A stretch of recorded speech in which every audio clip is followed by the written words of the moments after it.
ঈদ যাত্রায় বেশি ভাড়া নিলেই গ্রেপ্তার, সড়ক উপদেষ্টা। ঈদ যাত্রায় ভাড়া বেশি নেওয়ায় সুনির্দিষ্ট অভিযোগে পেলে রুট পারমিট বাতিল সহ গ্রেপ্তার করা হবে জানিয়েছে সড়ক উপদেষ্টা ফাজুল কবির খান।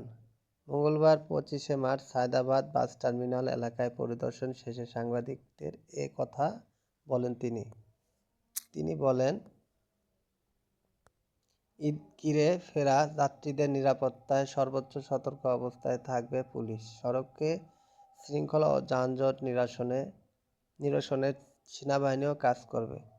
এ সময় উপদেষ্টা আসিফ মাহমুদ বলেন, রাজধানীর টার্মিনালগুলোর সামনে কোনো বাস যাতে না দাঁড়ায় সেজন্য পুলিশকে নির্দেশনা দেওয়া হয়েছে।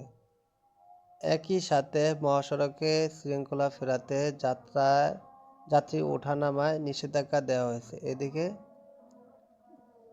এদিকে পরিদর্শনের সময় বাস টার্মিনাল সিসি ক্যামেরা পর্যবেক্ষণ করেন দুই উপদেষ্টা।